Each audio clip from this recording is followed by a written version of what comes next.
அருட்பெருஞ்சோதி அருட்பெருஞ்சோதி தனிப்பெருங்கருணை அருட்பெருஞ்சோதி. பெயரெழுத்தால் எவ்வாறு பேரின்பம் பெறலாம்?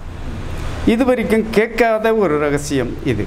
ஆமாம், பேரை சொன்னாதான் ஒருத்தர் திரும்பி பார்ப்பாங்க, அதுதான் நமக்கு தெரியும். அவங்க பெயரை தான் கையெழுத்தாக போடுவாங்க, அதுதான் நமக்கு தெரியும். ஆனால் இதில் ஒரு ரகசியம் இருக்கிறது.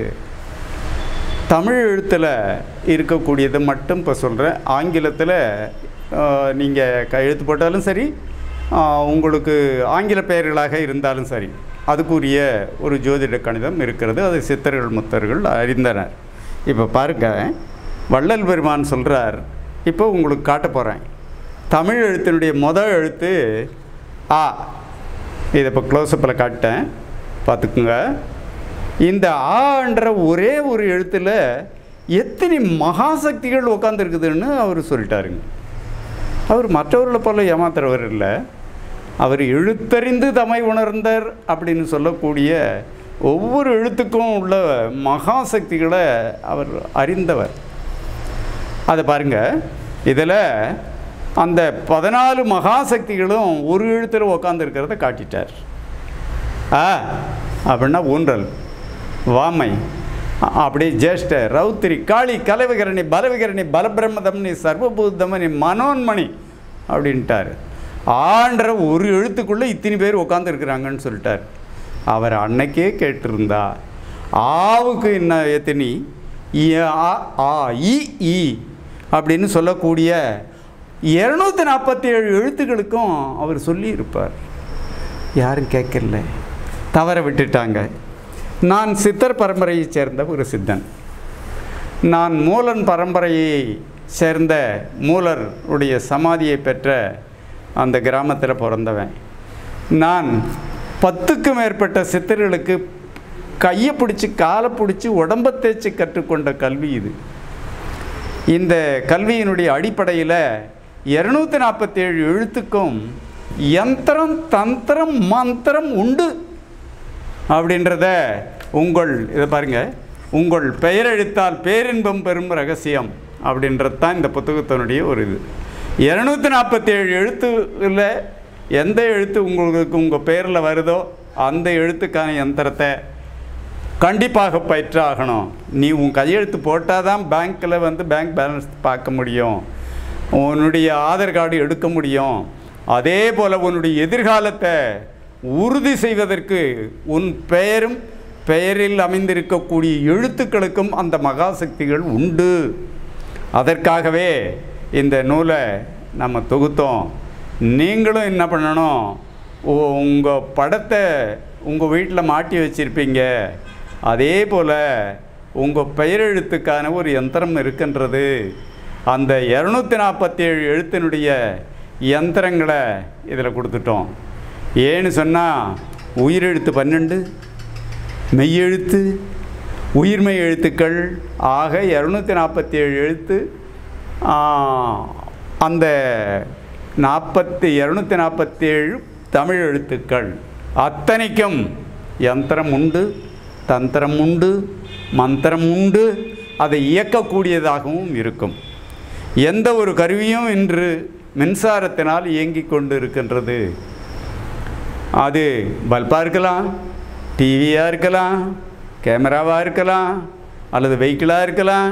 எல்லாத்துக்கும் மின்சக்தி அதிகவசியப்படுகின்றது. அதே போல் அவருடைய பெயரெழுத்துக்கான மந்திரம், தந்திரம், யந்திரம் இருக்கிறது. தந்திர, யந்திர, மந்திர, பாதா அப்படின்னு சொல்லுவார் சாமி. அதனால் இந்த பெயரெழுத்தினுடைய யந்திரத்தை நீங்கள் அடைக்கணும். நீங்கள் இப்போ நான் பேசுகிறது உங்களுக்கு கேட்குதுன்னு சொன்னால் அது சுவத்தில் மோதி திரும்பி வரும்போது ஒலியாக வருகின்றது. இதே போல் இது தாமிரத்தில் செய்யப்பட்டிருக்கக்கூடிய யந்திரங்கள். இதில் நீங்கள் சொல்லக்கூடிய மந்திரம் அதில் சென்று மோதி அதிலிருந்து திரும்பி வரும்போது அந்த மகாசக்திகள் அற்புதமாக செயல்படுவதை உணர்ந்தே சிலைகளாக செய்தார்கள். அதனால் ஞாபகம் வச்சுங்க, உங்கள் பெயரெழுத்தை கையெழுத்து போடுறது மட்டும் இல்லை, உங்கள் பெயரெழுத்தை ஒரு நாளைக்கு 9 முறை, ஏன்னு கேட்டாக்கா 8 திக்குகள் இருக்கின்றது. 8 திக்கு நவக்கோளுடன் சம்பந்தப்பட்டது. அதனால் உங்களுடைய பெயரை 8 திக்குகளிலும் உச்சாடனம் பண்ணக்கூடிய முறை ஒன்று இருக்கிறது. நெப்போலியன் வாழ்க்கையில் ஒரு நாள் அப்படின்னு ஒரு புத்தகம் இருக்கிறது. அதை நீங்கள் படித்து பார்த்தீங்கன்னா தெரியும். நெப்போலியன் காலையில் எழுந்தவுடனே இன்று எந்த திக்கில் போனாக்கா வெற்றி பெற முடியும் அப்படின்னு ஜோசியரை கேட்டுக்கின்னு தான் போவான். இந்த திக்கில் இன்றைக்கி உனக்கு வெற்றி அப்படின்னு. அதுபோல் 8 திக்குகள் இருக்கின்றது. அந்த 8 திக்குகளிலும் முறையாக உங்களுடைய நாமாவை உச்சாடனம் செய்துவிட்டு நீங்கள் செல்லுவீர்களே ஆமாகில் உங்களுக்கு அந்த பெயரெழுத்துக்கான அந்த ஆக்ரஷண சக்தியை உங்கள் உடல், மனம், உயிர் இதுங்களில் கொடுத்து உங்கள் உலகியலை எவருடைய எதிர்காலத்தையும் வெற்றி பெறச் செய்வதாக அமைகின்றது. அதனால் இதை இனிவருங்காலங்களில் நீங்கள் உங்களுடைய எதிர்காலத்தை ஏற்றமுள்ளதாக்க வேண்டுமானால் உங்கள் பெயரெழுத்துக்கானவற்றில் அதிக அவசியம் செலுத்தவே வேண்டும் என்பதே இந்த பீடத்தினுடைய கருத்தாக இருக்கின்றது. நாங்கள் அறிந்த அனுபவமாக இருக்கின்றது. ஆகினால் நீங்கள் கிழக்கே பார்த்து இதை உங்களுடைய நாமாவை அந்த ஒரு முறை சொல்லியிருந்த கொஞ்சம் 3 முறை 9 முறைன்னு சொல்லுவாங்க. நான் 8 திக்குகளுக்கும் ஒவ்வொரு முறை தான் சொன்னேன்.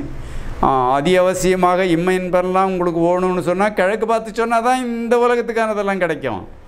மேற்கு பார்த்து சொன்னால் அடுத்த பிறவிக்கு தான் கிடைக்கும். வடக்கு பார்த்து சொன்னீங்கன்னாக்கா உனக்கு இந்த பிறவிலேயே உன் அறிவிலேயே அது விளக்கம் தரும். நீ தெற்க பார்த்து நீ சொன்னேன்னாக்கா இந்த பிறவியிலேயே உனக்கு மரணமில்லா பெருவாழ்வையும் கொடுத்துரும், அதியாற்றத்தையும் கொடுத்துரும். இப்படி இன்னும் நான் உபத்திக்குகள் இருக்கின்றது. அந்த உபத்திகளுக்கும் ஒவ்வொரு சக்திகள் கொடுக்கப்பட்டிருக்கின்றது. இதையெல்லாம் நீங்கள் இவற்றை அறிந்து செய்வீர்களே ஆமாகில் உங்களுடைய எதிர்காலத்தை ஏற்றமுள்ளதாக்கி கொள்ளலாம் என்று அறிவோமாக. அருட்பெருஞ்சோதி அருட்பெருஞ்சோதி தனிப்பெரும் கருணை அருட்பெருஞ்சோதி. வாழ்த்துக்கள்.